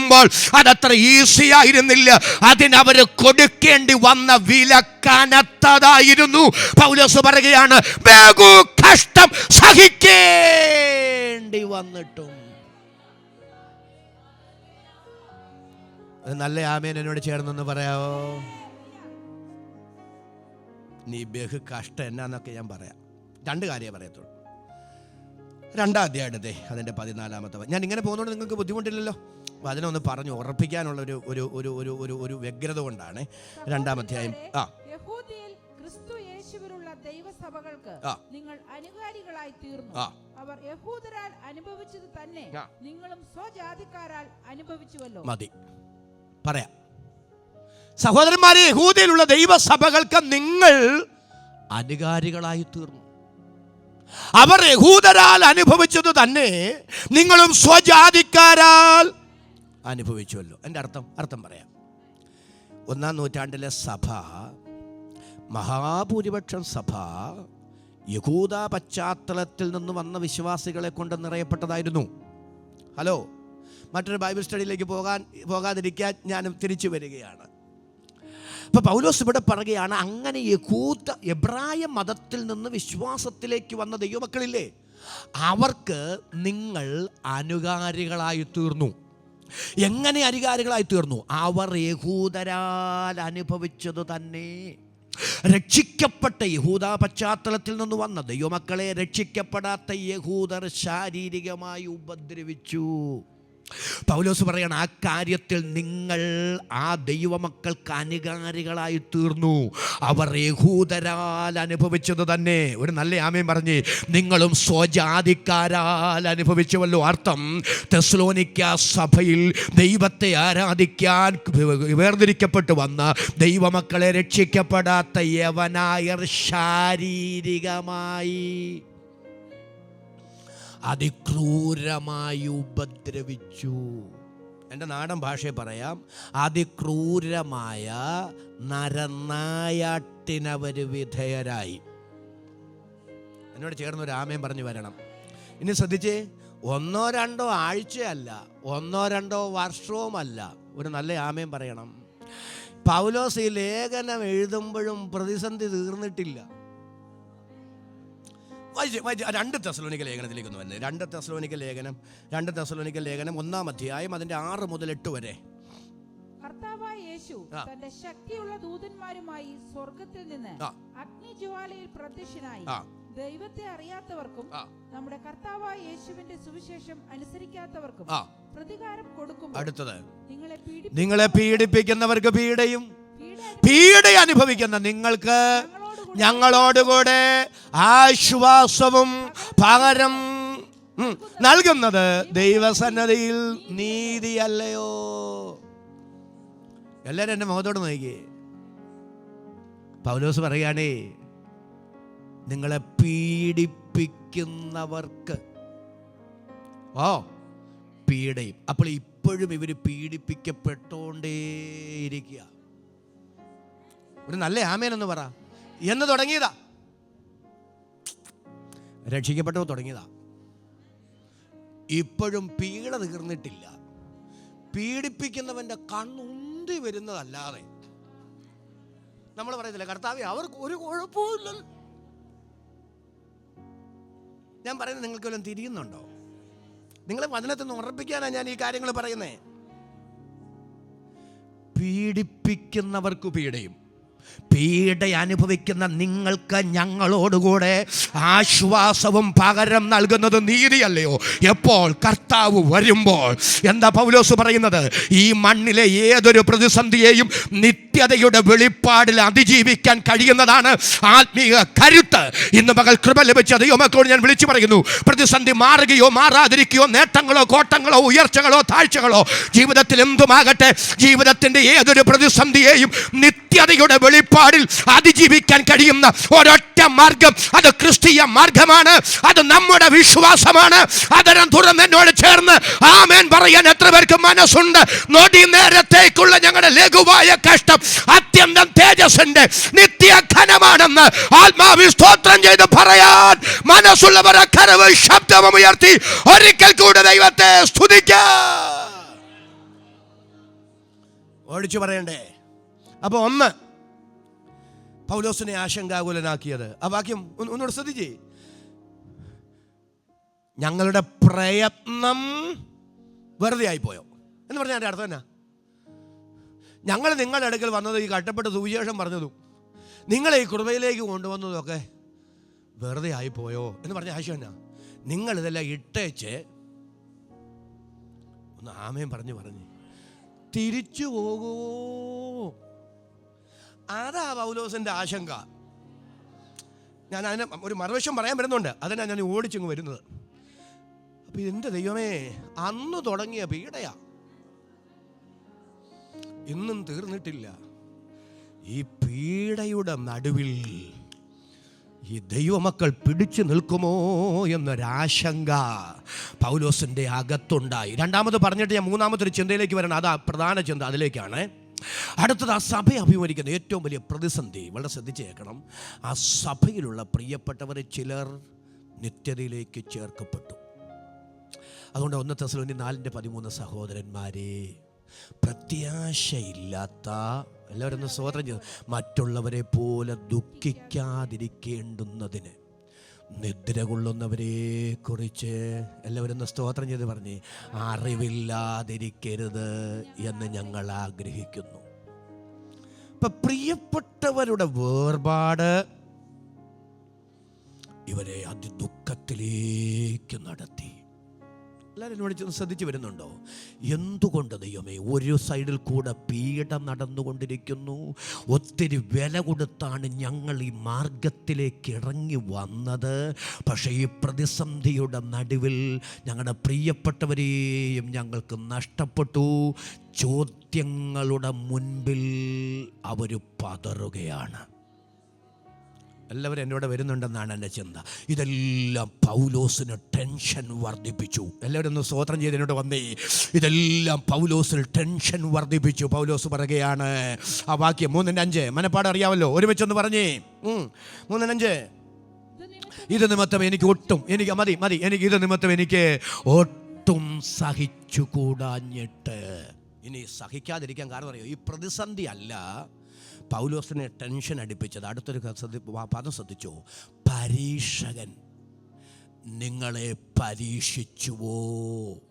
ഞങ്ങളുടെ പ്രയത്നം വെറുതെ ആയിപ്പോയോ എന്ന് ഭയപ്പെട്ടു. അർത്ഥം എന്നാണെന്നറിയാവോ? പൗലോസിന് ഒരാളെ അറിയാം. ഹലോ, ആരെ അറിയാം? സാത്താനെ അറിയാം. സാത്താനെ അറിയാമെന്ന് പറയുമ്പം സാത്താൻ്റെ പ്രത്യേകത എന്നറിയാവോ? ഒരു ദൈവ പൈതലിനൊരു പ്രതിസന്ധി ഉണ്ടാകുമ്പം ദൈവവും അവനുമായുള്ള ബന്ധത്തെ തകർക്കാൻ അതിനെ എങ്ങനെ മുതലെടുക്കണമെന്ന് സാത്താൻ അറിയാം. പൗലോസിനെ ആശങ്കാകുലനാക്കിയത് പ്രതിസന്ധിയല്ല, പക്ഷേ ആ പ്രതിസന്ധിയെ ചൂഷണത്തിന് ഉപാധിയാക്കുന്ന പൈശാചിക മണ്ഡലമുണ്ട്, സാത്താന്യ വ്യാപാരമുണ്ടെന്ന് പൗലോസിന് അറിയാം. ഇന്ന് പകൽ കൃപ ലഭിച്ച ദൈവമക്കളോട് ഞാൻ വിളിച്ചു പറയാം, ഈ മേഖല നാം തിരിച്ചറിയണം. ജീവിതത്തിൽ ഒരു പ്രതിസന്ധി ഉണ്ടാകുമ്പോൾ ആ പ്രതിസന്ധിയെ ചൂഷണം ചെയ്ത് നാമും നമ്മുടെ ദൈവവുമായുള്ള ബന്ധത്തെ തകർത്ത് കളയാൻ ദൈവത്തിനെതിരെ ചോദ്യങ്ങൾ ഉന്നയിക്കത്തക്ക നിലയിൽ നാം തന്ത്രങ്ങൾ മെനയുന്ന പൈശാചിക വ്യാപാരങ്ങളുണ്ട്. ഇന്ന് പകൽ സ്വർഗത്തിനും ഭൂമിക്കും നാഥനായ നസ്രയനായ യേശു ക്രിസ്തുവിന്റെ നാമത്തിൽ ആ പൈശാചിക മണ്ഡലങ്ങളെ ആത്മാവിൽ ഞങ്ങൾ ഒരുമിച്ച് അഴിക്കുകയാണ്. അതരം തുറന്ന് ദൈവത്തിന് സ്തോത്രം പറയാൻ കൃപ ലഭിച്ച ദൈവമക്കൾ അല്പനിമിഷം അക്കരമടിച്ച് ദൈവത്തിന് സ്തോത്രം ചെയ്താട്ടെ. ആ നിലകൾ ഉയർന്നു പൊങ്ങി വരുന്ന ഏതെങ്കിലും പൈശാചിക വ്യാപാരങ്ങൾ ഉണ്ടെങ്കിൽ പാമ്പുകളെയും തേളുകളെയും ചവിട്ടാൻ, ശത്രുവിന്റെ സകല ബലത്തെയും കെടുത്താൻ അധികാരം തന്ന യേശു ക്രിസ്തുവിന്റെ നാമത്തിൽ വചനത്താൽ പരിശുദ്ധാത്മാവ് ഇന്ന് പകൽ അഴിച്ചു മാറ്റട്ടെ. ഞാൻ അല്പനിമിഷം ആ ചിന്തയിലേക്കൊന്ന് വരികയാണ്. എനിക്ക് ഉറപ്പുണ്ട് ആ നിലകളിൽ നിരാശയുടെ കടുങ്കെട്ടുകൊണ്ട് പിശാചാരെങ്കിലും ബന്ധിച്ചിട്ടുണ്ടെങ്കിൽ, അവിശ്വാസങ്ങൾ ആരുടെയെങ്കിലും ഹൃദയത്തിനകത്ത് ഇട്ടിട്ടുണ്ടെങ്കിൽ, ദൈവത്തിൻ്റെ വിശ്വസ്തതയ്ക്കെതിരെ ആരുടെയെങ്കിലും ഹൃദയത്തിനകത്ത് ചോദ്യ മുനകൾ ഇന്ന് പകൽ ഇട്ടിട്ടുണ്ടെങ്കിൽ, യേശുവിൻ്റെ അധികാരമുള്ള നാമത്തിൽ ആ പൈശാചിക സ്വാധീനങ്ങൾ അഴിഞ്ഞുമാറി വചനത്താൽ ഒരു സ്വാതന്ത്ര്യം നിങ്ങളുടെ ശരീരത്തിലും മനസ്സിലും ആത്മാവിലും പ്രാണനിലും അനുഭവിക്കത്തക്ക നിലയിൽ ഇന്ന് പകൽ പരിശുദ്ധാത്മാവ് ഇതിനകത്ത് വചനത്തിൻ്റെ വ്യാപാരം അയക്കട്ടെ. ചിലരെ ക്രിസ്തുവിൽ ഉറപ്പിക്കട്ടെ, ചിലരെ വചനത്തിൽ ഉറപ്പിക്കട്ടെ. ഇന്ന് മകൾ വിശ്വാസത്തിനെതിരെ, ഭക്തിക്കെതിരെ, ആത്മിക ജീവിതത്തിനെതിരെ ചോദ്യശരങ്ങൾ ഉന്നയിക്കുന്ന അവിശ്വാസങ്ങൾ നാം അറിയാതെ നമ്മുടെ അകത്തുകൊണ്ട് സൃഷ്ടിക്കുന്ന ചില പൈശാചിക മണ്ഡലങ്ങളെ ദൈവാത്മാവ് അഴിച്ചു മാറ്റുന്നത് ആത്മാവിൽ എനിക്ക് തിരിച്ചറിയാൻ കഴിയുന്നു. യേശു ക്രിസ്തുവിന്റെ നാമത്തിൽ അതങ്ങനെ സംഭവിക്കട്ടെ. പരിശുദ്ധാത്മാവ് ഇന്ന് പകൽ അത് ചെയ്യട്ടെ.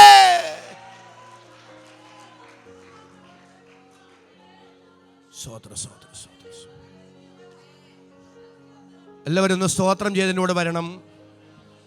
പ്രതിസന്ധിയെ മുതലെടുക്കാൻ പിശാചിനെ അനുവദിക്കരുത്. ഒരു നല്ല ആമേൻ പറ. പ്രതിസന്ധിയെ മുതലെടുക്കാൻ പിശാചിനെ അനുവദിക്കരുത്. പിശാച് മുതലെടുപ്പിന് പരിശ്രമിക്കും. അതിൻ്റെ മനോഹരമായ തെളിവാണ് ഇയ്യോബിൻ്റെ ജീവിതം.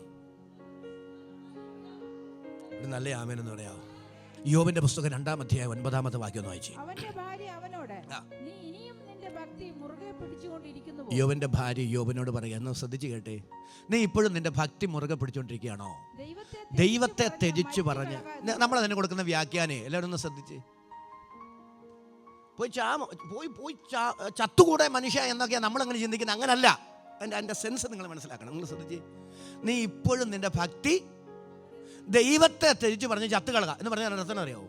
എൻ്റെ പൊന്ന് മനുഷ്യ, ഇപ്പോഴും ഈ ഭക്തി ഭക്തി ഭക്തി ഭക്തി ദൈവമെന്നും പറഞ്ഞ് ജീവിക്കുന്നതിനേക്കാൾ നല്ലത് ചാകുക എന്നാ.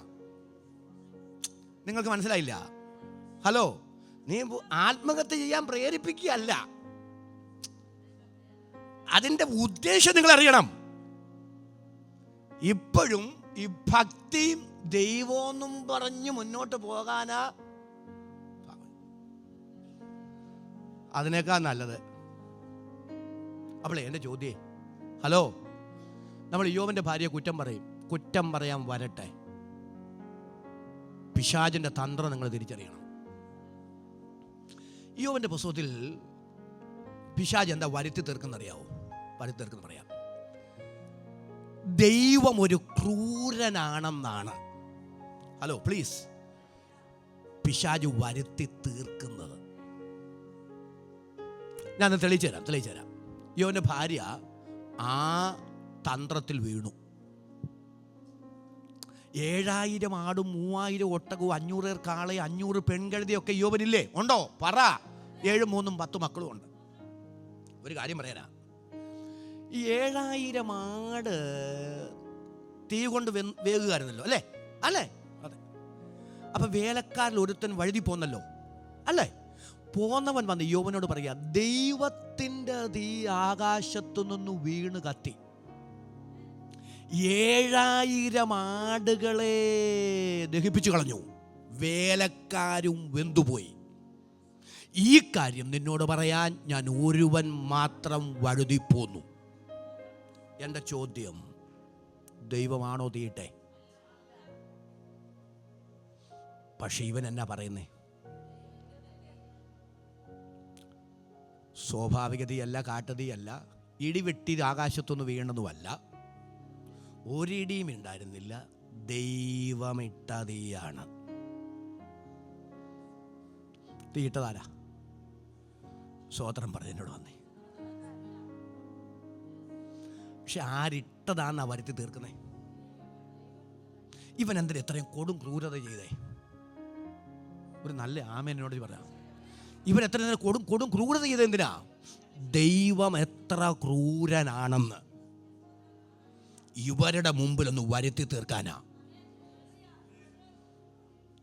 7000 ആടുകളെയും നിരപരാധികളായ വേലക്കാരെയും.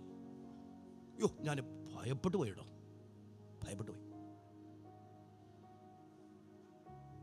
ഇയ്യോബിൻ്റെ ജീവനെ തുടരുത്, പക്ഷെ മറ്റു മാർഗം ഏതാണെന്ന് തീരുമാനിച്ചത് ദൈവമല്ല, ഇവനാ.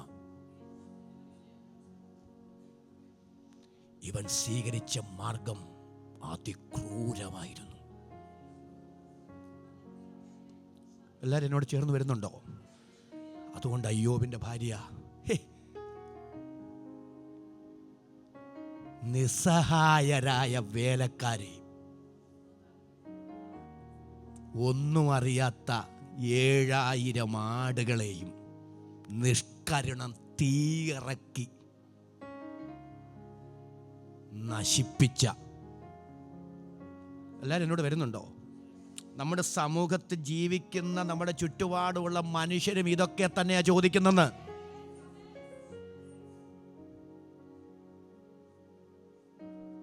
ദൈവമല്ലേ ഇങ്ങനെയൊക്കെ ചെയ്തേ? നിങ്ങളെല്ലാവരും എന്നോട് വരുന്നുണ്ടോ? പരീക്ഷകൻ നിങ്ങളെ പരീക്ഷിക്കരുന്ന ആ ഭാവം ഞാൻ ഈ പറഞ്ഞു വരുന്നേ. ഇയ്യോബിൻ്റെ ഭാര്യ അതിനകത്ത് വീണു. ഇത്രയും ക്രൂരത ചെയ്തൊരു ദൈവത്തെ ഒന്ന് വന്നേ, ആരാ ചെയ്തേ? ആര് ചെയ്തെന്നാ വരുത്തി തീർക്കുന്നേ? സ്തോത്രം. ഒരു പ്രതിസന്ധിയെ എങ്ങനെ നന്നായി മുതലെടുക്കണമെന്ന് സാത്താൻ അറിയാം. അവന് നമ്മുടെ ആത്മീയതയാണ് ലക്ഷ്യം, നമ്മുടെ ഭക്തിയാണ് അവൻ്റെ ലക്ഷ്യം, നാമും ദൈവവുമായുള്ള ബന്ധമാണ് അവൻ്റെ ലക്ഷ്യം. സ്വർഗത്തിനും ഭൂമിക്കും നാഥനായ നസറയനായ യേശു ക്രിസ്തുവിൻ്റെ അധികാരമുള്ള നാമത്തിൽ നമ്മുടെ ആത്മീയതയ്ക്കെതിരെ, നമ്മുടെ ഭക്തിക്കെതിരെ, ദൈവവുമായുള്ള ബന്ധത്തിനെതിരെ വിള്ളൽ വരുത്താൻ സാഹചര്യങ്ങളെ മുതലെടുക്കുന്ന പൈശാചിക വ്യാപാരങ്ങൾ ഇന്ന് പകൽ പകൽ മറഞ്ഞിരിപ്പുണ്ടെങ്കിൽ സ്വർഗത്തിനും ഭൂമിക്കും നാഥനായ നസ്രയനായ യേശു ക്രിസ്തുവിന്റെ നാമത്തിൽ അത് അഴിഞ്ഞു മാറാൻ എന്നോട് ചേർന്ന് ആത്മാവിൽ കൽപ്പിക്കാൻ നിയോഗമുള്ള ദൈവമക്കൾ, അഭിഷക്തന്മാർ, ആധാരം തുറന്ന പൈശാചിക മണ്ഡലങ്ങളോട് ഇന്ന് പകൽ വഴി മാറിപ്പോകാൻ ആധാരം കൊണ്ടെന്ന് കൽപ്പിച്ചേ. എന്നെ അതിനേക്കാൾ വേദനിപ്പിച്ചൊരു കാര്യമുണ്ട്. യോബിന്റെ പുസ്തകം എടുക്കുക, 8-ാം അധ്യായം എടുക്കുക, 4-ാമത്തെ വാക്യം വായിക്കാം. നിന്റെ മക്കൾ അവനോട് പാപം ചെയ്തെങ്കിൽ അവരുടെ അതിക്രമങ്ങൾക്ക് ഏൽപ്പിച്ചു കളഞ്ഞു. നീ ദൈവത്തെ മതി എല്ലാവരും ശ്രദ്ധിച്ച്. നിങ്ങൾ എല്ലാവരും എന്നോട് വരുന്നുണ്ടോ? ആ ഗൗരവത്തിൽ മനസ്സിലാക്കി. നിന്റെ മക്കൾ ദൈവത്തോട് പാപം ചെയ്തെങ്കിൽ, ഹലോ, അവൻ അവരെ അവരുടെ അതിക്രമങ്ങൾക്ക്, ആരാ പറയുന്നറിയോ? സ്തോത്രം ചെയ്ത് പറഞ്ഞ് ഇയ്യോബിൻ്റെ സ്നേഹിതന്മാർ. ഇനി അവിടെ ഒരു ആത്മീക ദൂതി ഞാൻ പറയാം. ഈ സ്നേഹിതന്മാരെയും കുറ്റം പറയാൻ വരട്ടെ. ഇവരത്ര മോശം ആൾക്കാരല്ല, നല്ല മനുഷ്യരാ. സമയമില്ലാത്തതുകൊണ്ട് ഞാൻ റെഫറൻസ് മാത്രം പറയാം. ഇയ്യോബിൻ്റെ പുസ്തകം 2-ാം അധ്യായം നിങ്ങൾ വീടിച്ചെന്ന് വായിക്കണം, 11 മുതൽ 13 വരെ. എടുത്തെങ്കിൽ വായിച്ചു. അനന്തരം തേമാന്യനായ എലീഫസ്, ശൂഹ്യനായ ബിൽദാദ്, നയമാത്യനായ സോഫർ എന്നിങ്ങനെ ഇയ്യോബിന്റെ 3 സ്നേഹിതന്മാർ ഈ അനർത്ഥമൊക്കെയും അവന് ഭവിച്ചത് കേട്ടപ്പോൾ അവർ ഓരോരുത്തൻ താന്താന്റെ സ്ഥലത്ത് നിന്ന് പുറപ്പെട്ട് അവനോട് സഹതപിപ്പാനും അവനെ ആശ്വസിപ്പിപ്പാനും പോകണമെന്ന് തമ്മിൽ പറഞ്ഞൊത്തു. അവർ അകലെ വെച്ച് നോക്കിയാറെ അവനെ തിരിച്ചറിഞ്ഞില്ല. അവർ ഉറക്കെ കരഞ്ഞു, വസ്ത്രം കീറി, പൊടിവാരി മേലോട്ട് തലയിൽ വിതറി. അവന്റെ വ്യസനം അതികഠിനമെന്ന് കണ്ടിട്ട് അവർ ആരും ഒരു വാക്കും മിണ്ടാതെ 7 രാപ്പകൽ അവനോടുകൂടെ നിലത്തിരുന്നു. എല്ലാവരും നല്ല വാക്യത്തിനൊരു ആമയം പറയേണ്ടതാ. ഈ സ്നേഹിതന്മാർ വ്യത്യസ്ത സ്ഥലങ്ങളിൽ പാർക്കുന്നവരാ. തമ്മി പറഞ്ഞു, യോ നമ്മുടെ സ്നേഹിതനായ ഇയ്യോബ് രോഗിയാണെന്ന് കേൾക്കുന്നു, നമുക്കൊന്ന് പോയി കാണണം. വെറുതെ കാണാൻ പറഞ്ഞതല്ല, അവനോട് സഹതപിപ്പാനും, ഒന്ന് നല്ല പറഞ്ഞേ, അവനെ ആശ്വസിപ്പിക്കാനും പോകണമെന്ന് തമ്മിൽ പറഞ്ഞൊത്തു. അവരിങ്ങനെ വരിക. പക്ഷെ ദൂരത്ത് നിന്ന് കണ്ടപ്പോൾ അവർ പ്രതീക്ഷിച്ചതിനേക്കാൾ എത്രയോ മടങ്ങ് വലുതായി ഇയ്യോബിൻ്റെ പ്രതിസന്ധി. വസ്ത്രം കീറി, ഉറക്ക കരഞ്ഞു. ഒരു നല്ല ആമേനെന്ന് പറയാം. പൊടി വാരി മേളിലോട്ട്. അപ്പം വസ്ത്രം കീറണമെങ്കിൽ, പൊടി വാരി മേളിലോട്ട് എറിയണമെങ്കിൽ, ഉറക്ക കരയണമെങ്കിൽ ഇയ്യോബിനെ അവരെത്ര സ്നേഹിച്ചിരുന്നു. ഒരു നല്ല ആമേനെന്ന് പറഞ്ഞു. ഇയ്യോബിനോടുള്ള എത്ര ആത്മാർത്ഥതയായിരുന്നു അവർക്കുണ്ടായിരുന്നത്. പക്ഷേ എനിക്ക് അത്ഭുതപ്പെടുത്തിയ ഒരു കാര്യം കൊണ്ട് 7 രാവകൾ ഒരക്ഷര ഉരിയാടാതെ അവർ മിണ്ടാതെ കുത്തിയിരുന്നു. അപ്പം മിണ്ടാതിരിക്കാൻ അറിയാവുന്നവരായവര് 7 രാപകൽ ഒരക്ഷരം ഉരിയാടാതെ അവർ നിലത്ത് കുത്തിയിരുന്നു. ഇത്ര നല്ല സ്നേഹിതന്മാരാ, ഇത്ര നല്ല ആത്മാർത്ഥതയുള്ളവരാ. അവരെ പിശാച് ഇയ്യോബിന് എതിരാക്കി. ഒരു നല്ല ആമേൻ പറ. ഭർത്താവിനെ എതിരാക്കുന്നത്, ഭാര്യയെ എതിരാക്കുന്നത്, കുടുംബത്തെ തകർക്കുന്നത് സ്നേഹമില്ലാത്തത് കൊണ്ടല്ല, ആത്മാർത്ഥതയില്ലാത്തത് കൊണ്ടല്ല. എത്ര നല്ലവരെയും നമ്മിൽ നിന്ന് അകറ്റിക്കളയാൻ അതിൻ്റെ പിറകിൽ വ്യാപരിക്കുന്ന പൈശാചിക ശക്തിയുണ്ട്. അധികാരമുള്ള യേശു ക്രിസ്തുവിൻ്റെ നാമത്തിൽ ഇന്ന് പകൽ ഞാൻ ഈ വചനം ശുശ്രൂഷിച്ചു കൊണ്ടിരിക്കുമ്പോൾ അങ്ങനെ ഏതെങ്കിലും കുടുംബങ്ങളിൽ, വ്യക്തികളിൽ ദൈവത്തിന് സ്തോത്രം മനസ്സുകൊണ്ട് അടുക്കാൻ കഴിയാതെ അടുത്തിരുന്നവരെ, ആത്മാർത്ഥതയുണ്ടായിരുന്നവരെ, സ്നേഹിച്ചിരുന്നവരെ, പ്രാണന തുല്യം കരുതിയിരുന്നവരെ അകറ്റിക്കളഞ്ഞ ബന്ധങ്ങൾക്ക് ഉലച്ചിലുകൾ ഉണ്ടാക്കിയ പൈശാചിക വ്യാപാരങ്ങളുണ്ടെങ്കിൽ പാമ്പുകളെയും തേളുകളെയും ചവിട്ടാൻ, ശത്രുവിന്റെ സകല ബലത്തെയും കെടുത്താൻ അധികാരം തന്ന യേശു ക്രിസ്തുവിന്റെ നാമത്തിൽ ഞങ്ങൾ ഒരുമിച്ച് കൽപ്പിക്കുന്നു. ആ പൈശാചിക വ്യാപാരങ്ങൾ ഇന്ന് മകൾ അഴിഞ്ഞു മാറട്ടെ. ആമേൻ പറയാൻ എത്ര പേർക്ക് മനസ്സുണ്ട്? അധികാരമുള്ള യേശുവിന്റെ നാമത്തിൽ എല്ലാവരും ആധരങ്ങൾ തുറന്നൊന്ന് സ്തോത്രം ചെയ്ത് പറഞ്ഞ്, സ്നേഹമുള്ള, ആത്മാർത്ഥതയുള്ള, വിശ്വസ്തയായ എന്നിൽ നിന്ന് ദുഷ്ടപിശാചേ, നീ അകറ്റി എൻ്റെ ഭാര്യയെ, എൻ്റെ ഭർത്താവിനെ, എൻ്റെ മക്കളെ, എൻ്റെ ബന്ധങ്ങളെ യേശു ക്രിസ്തുവിന്റെ നാമത്തിൽ മടക്കി പ്രാപിക്കുകയാണ്. അധികാരമുള്ള യേശുവിന്റെ നാമത്തിൽ എന്തോ പരിശുദ്ധാത്മാവ് എന്നോട് ആ ദൂത ശക്തമായി വിളിച്ചു പറയുന്നു. പിശാച് തകർത്ത് കളഞ്ഞ, അകറ്റിക്കളഞ്ഞ, ആത്മാർത്ഥതകളെ ഇല്ലാതെയാക്കിയ ചില മേഖലകളെ ദൈവത്തിന്റെ പരിശുദ്ധാത്മാവ് ഇന്ന് പകൽ പണിയുന്നൊരു കാഴ്ച എനിക്ക് എനിക്ക് തിരിച്ചറിയാൻ കഴിയുന്ന എന്നോട് ചേർന്ന് ആമേൻ പറയാൻ മനസ്സുള്ളവർ മാത്രം കരമടിച്ച് അല്പനിമിഷം ഇന്ന് പകൽ ദൈവത്തിന് സ്തോത്രം ചെയ്യാൻ ദുഷ്ടപിശാച് തകർത്ത ചിലതിനെ പരിശുദ്ധാത്മാവ് പുതുക്കി പണിയുന്ന മടക്കി കൊണ്ടുവരുന്ന ഒരു ദൈവപ്രവൃത്തി ഇതിനകത്ത് സംഭവിക്കുന്നു. യേശുവിൻ്റെ നാമത്തിൽ ഒരാത്മനിയോഗം കർത്താവ് എനിക്ക് തരികയാണ്. ആത്മാർത്ഥത ഇല്ലാത്തത് കൊണ്ടല്ല, മനുഷ്യരെ കുറ്റപ്പെടുത്തരുത്, കുറ്റപ്പെടുത്തി അധികം നമ്മിൽ നിന്ന് അകറ്റരുത്. സ്തോത്രം. പരിശുദ്ധാത്മാവ് എന്നോട് പറയുന്നു, നല്ല മനുഷ്യരാണ്, സ്നേഹമുള്ളവരാണ്, കരുതലുള്ളവരാണ്, ആത്മാർത്ഥതയുള്ളവരാണ്. പക്ഷേ ബന്ധങ്ങളെ തകർക്കുന്നത്, നമ്മിൽ നിന്ന് അകറ്റുന്നത് ദുഷ്ടപിശാചാണ്, പൈശാചിക വ്യാപാരമാണ്.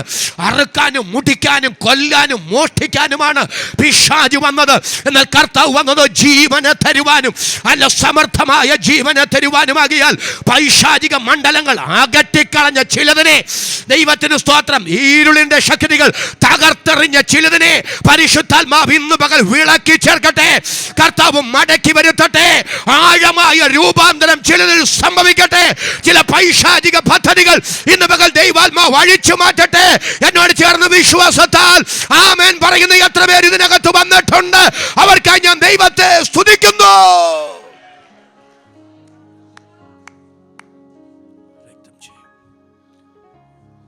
ഒരു നിമിഷം കൂടെ ഇതിൻ്റെയൊക്കെ ഓരോന്നറിയണേ.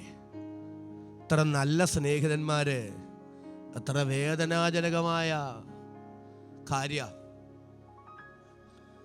7-3-10 ഡെഡ് ബോഡി കണ്ട് ചോദ്യങ്ങളുടെ മുമ്പിൽ വിറങ്ങലിച്ചിരിക്കുന്ന യോബിനോട് പറയുക, നിന്റെ മക്കളെ ദൈവം കൊന്നതാ. എല്ലാവരും എന്നോട് വരുന്നുണ്ടോ? എന്താ കാരണം എന്നറിയാവോ? അവരുടെ അതിക്രമം നിമിത്തം. എല്ലാവരും എന്നോട് വന്നേ, ഞാൻ 2 കൈയും കൂപ്പി പിടിച്ച് പറയുകയാണ്. ആരുടെയെങ്കിലും ജീവിതത്തിലുണ്ടാകുന്ന തിക്താനുഭവങ്ങളുടെ വെളിച്ചത്തിൽ അവരുടെ ആത്മീയതയോ ഭക്തിയെയോ അളക്കാൻ വചനം നമുക്ക് അനുവാദം തരുന്നില്ല. പ്രതിസന്ധികളുടെ വെളിച്ചത്തിലല്ല ഭക്തിയെ അളക്കേണ്ടത്, ആത്മീയതയെ മാനദണ്ഡമാക്കി മാറ്റേണ്ടത്. എന്നോട് ചേർന്ന് വിശ്വാസത്താൽ അതിന് ആമേൻ പറയാൻ മനസ്സുള്ളവരുടെ കര ഞാൻ ഒന്നുകൂടെ കാണട്ടെ. കരവ് ശബ്ദവും ഉയർത്തി ദൈവത്തിന് നന്ദി പറയാം. ആരുടെയും ജീവിതത്തിന്റെ തിക്താനുഭവങ്ങൾ അവരുടെ ആത്മീയതയെ അളക്കാൻ അളവുകോലായി മാറരുത്. എനിക്ക് അവിടെ ധാരാളം കാര്യങ്ങൾ പറയണമെന്ന് ആഗ്രഹമുണ്ടെങ്കിൽ ഞാൻ ഓടിച്ചു പോവുകയാണ്. ഞാൻ പലപ്പോഴും ആ ഭാഗം വായിക്കുമ്പോൾ ഓർക്കട്ടെ, യോബിൻ്റെ മക്കളെ പോലെ നല്ല മക്കള് വേദോത്സവത്തിൽ വേറെ ആരാ ഉള്ളേ? ഒന്ന് സ്വോത്രം ചെയ്തേ. ഇവര് പറയാ അതിക്രമം ആണോ? Hello, please please please. എനിക്ക് യോബിൻ്റെ മക്കളെ ഏറ്റവും ഇഷ്ടപ്പെട്ടെന്ന് അറിയാം. ഈ അവരുടെ വിശേഷ ദിവസങ്ങൾ വരുമ്പോൾ ആളയച്ച സഹോദരിമാരെ വരുത്തിക്കുമെന്ന എന്ന് പറഞ്ഞ യോബിൻ്റെ മക്കളുടെ ഏറ്റവും വലിയ ക്വാളിറ്റി ബന്ധങ്ങൾക്ക് അവർ വില കൽപ്പിക്കുന്നവരായിരുന്നു. എന്നോട് ചേർന്ന് ആമേനെന്ന് പറയാവോ? എന്നിട്ട് കണ്ണു തുറന്ന് എന്നെ നോക്കി, ഞാൻ പറയാം. സ്വർഗത്തിലെത്തുമ്പം ബന്ധങ്ങളില്ല. ഞാൻ സ്വർഗത്തിൽ വന്നു, എൻ്റെ ഭാര്യ വന്നു, എൻ്റെ മക്കൾ വന്നു. എൻ്റെ ദൈവമേ, എൻ്റെ ഭാര്യ വന്നല്ലോ. അപ്പോൾ അവളോടൊരു പ്രത്യേക സന്തോഷം. എൻ്റെ മക്കൾ വന്നു, അയ്യോ അവരോടൊരു പ്രത്യേക സന്തോഷം. മരുമക്കൾ അവരോട് സന്തോഷം. എൻ്റെ അപ്പൻ, എൻ്റെ അമ്മ, എൻ്റെ സഹോദരങ്ങൾ, എൻ്റെ അമ്മായിപ്പൻ, എൻ്റെ അമ്മായിപ്പ, എൻ്റെ അളിയൻ, പിന്നെ എൻ്റെ വിശ്വാസികൾ, ഞാൻ ഇരുന്ന സഭകളിലെ വിശ്വാസികൾ, അവരെ എല്ലാവരെയും കൂടെ കണ്ട് പെരുത്ത സന്തോഷം വരുമ്പം എന്നെ ചുറ്റിപ്പറ്റി ഒരു സർക്കിള്, അങ്ങനെ ഓരോ തുരുത്ത്. സ്വർഗത്തിൽ അങ്ങനെ ഒരു തുരുത്തുകളില്ല. ഞാൻ പറഞ്ഞതിൻ്റെ ആശയം മനസ്സിലാവുന്നുണ്ടോ? അവിടെ നഷ്ടപ്പെട്ടിട്ടില്ല. നമ്മൾ ഈ ജഡശരീരത്തിലിരിക്കുമ്പോഴാണ് ഇങ്ങനെയൊക്കെ. പക്ഷേ നമ്മൾ രൂപാന്തരപ്പെട്ട ശരീരത്തിന് ഉടമകളാകുമ്പോൾ സ്വർഗത്തിൻ്റെ സാന്നിധ്യത്തിലും സാമീപ്യത്തിലും നമ്മുടെ കർത്താവിനോടുകൂടെ എല്ലാം മറന്ന് സ്തോത്രം നിത്യത നമ്മൾ ചിലവഴിക്കും. അതാ നമുക്ക് വേണ്ടി ഒരുക്കിയ നിത്യത. അല്ലാതെ നമ്മൾ ഉദ്ദേശിക്കുന്നതൊന്നും അല്ല നിത്യത. ഒരു നല്ല ആമേനെന്ന് പറഞ്ഞു. അപ്പം ഞാൻ പറഞ്ഞത്, അവിടെ ചെന്നിട്ട് ഭാര്യയെ സ്നേഹിക്കാൻ പറ്റിയല്ല. ഒരു നല്ല ആമേനെന്ന് പറ. 10, 40, 50, 60 വർഷം കുടുംബമായിട്ട് ജീവിക്കുക, എന്നാ സ്നേഹിക്കാൻ? നിത്യതയെ ചെല്ലുമ്പോൾ ഭാര്യയും ഭർത്താവും മാതാപിതാക്കളും മക്കളും സഹോദരങ്ങളും ഒക്കെ തമ്മിലുള്ള ബന്ധമേ ഇവിടെയുള്ളൂ. ഇവിടെയുള്ളെന്ന് പറഞ്ഞാൽ കണ്ണടയുന്നിടം വരെ ഉള്ളൂ. കണ്ണടച്ചാൽ പിന്നെ ബന്ധങ്ങളില്ല. ആ ഗൗരവവും ബോധ്യവും നമ്മുടെ അകത്തുണ്ടാകണം. ആ ബോധ്യത്തിൽ വേണം ജീവിക്കാൻ. നിസ്സാര കാര്യങ്ങൾക്ക് ബന്ധങ്ങൾ വേണ്ടെന്ന് വെക്കരുത്. നിസ്സാര കാര്യങ്ങൾക്ക് മുഷിയരുത്. നിസ്സാര കാര്യങ്ങൾക്ക് ആരോടും പിണങ്ങരുത്. നിസ്സാര കാര്യങ്ങൾക്ക് ആരിൽ നിന്നും അകലരുത്. ഒറ്റ ജീവിതമേ നമുക്കുള്ളൂ. അത് മണ്ണിൽ അടയുന്നിടം മാത്രമേ ഉള്ളൂ. ഇന്ന് പകൽ സ്തോത്രം ചെയ്ത് പറയണം, കർത്താവേ, എൻ്റെ വാക്കുകൊണ്ടും എൻ്റെ നോക്കുകൊണ്ടും എൻ്റെ പെരുമാറ്റം കൊണ്ടും എൻ്റെ ഇടപാട് കൊണ്ടും എനിക്ക് ദൈവം തന്ന ഒരു ബന്ധങ്ങളും എന്നിൽ നിന്ന് അകലാതെ, ഞാൻ അല്പം സഹിക്കേണ്ടി വന്നാലും ശ്രമിക്കേണ്ടി വന്നാലും കർത്താവേ, ഞാൻ താഴേണ്ടി വന്നാലും, അല്ല എൻ്റെ ആത്മാഭിമാനം പോലും പണയപ്പെടുത്തേണ്ടി വന്നാലും, ദൈവം തന്ന ഒരു ബന്ധങ്ങളും എന്നിൽ നിന്ന് അകലാതെ ബന്ധങ്ങൾ ഞാൻ നിലനിർത്തുമെന്ന് എന്നോട് ചേർന്ന് ആമേൻ പറഞ്ഞു സ്തോത്രത്തോടെ പറയാൻ മനസ്സുള്ള ദൈവമക്കളെ കര ഞാൻ ഒന്നുകൂടെ കാണട്ടെ. ആ കരവ് ശബ്ദവും ഉയർത്തി ദൈവത്തിന് സ്തോത്രം ചെയ്യുക. ഹൃദയത്തിനകത്ത് ഇന്ന് പകൽ അത് എഴുതി വെച്ചുകൊള്ളുക. ബന്ധങ്ങൾ സൂക്ഷിക്കുക.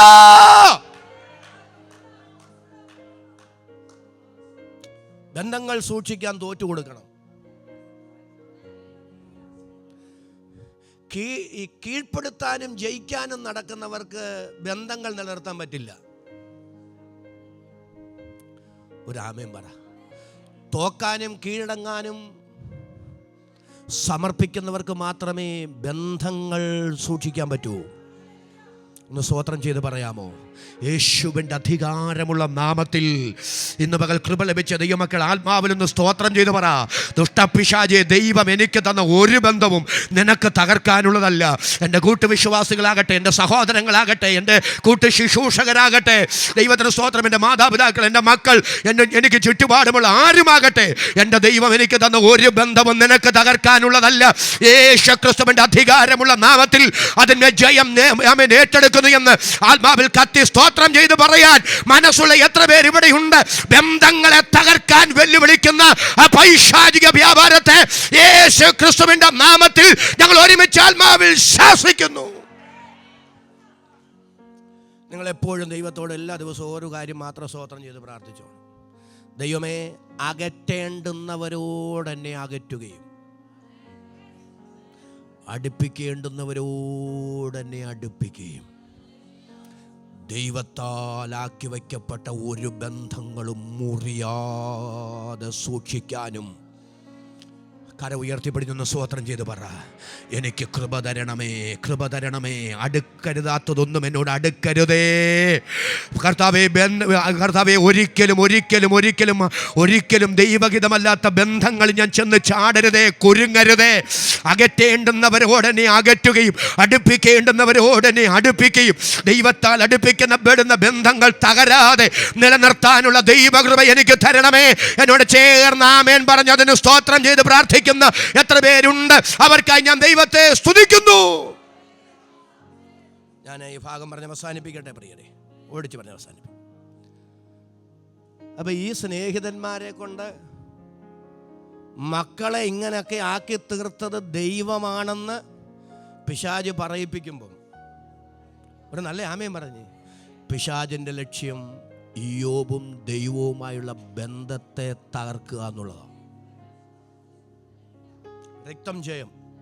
എനിക്ക് ഉറപ്പുണ്ട് നിങ്ങൾക്ക് ഇന്ന് ഇതൊരു വിടുതലായി മാറും, ഒരനുഗ്രഹമായി മാറും.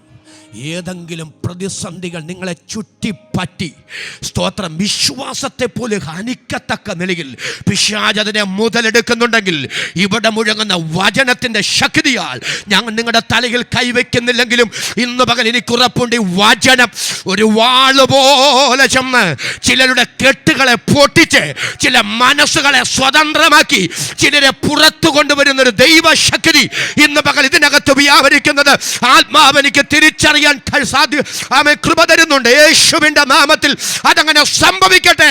മുറിവോടെ വന്ന ചിലർ ഇന്ന് പകൽ മനസ്സിന്റെ മുറിവുകൾ കെട്ടപ്പെട്ട് ഉറപ്പോടെ മടങ്ങിപ്പോകുന്ന ഒരാത്മാ നിയോഗം ഇതിനകത്ത് ഞാൻ ദർശിക്കുന്നു. എന്റെ ദൈവത്തിന്റെ വിശ്വസ്തത കൂടെ പറഞ്ഞ് ഞാൻ അവസാനിപ്പിക്കുക. സ്തോത്രം.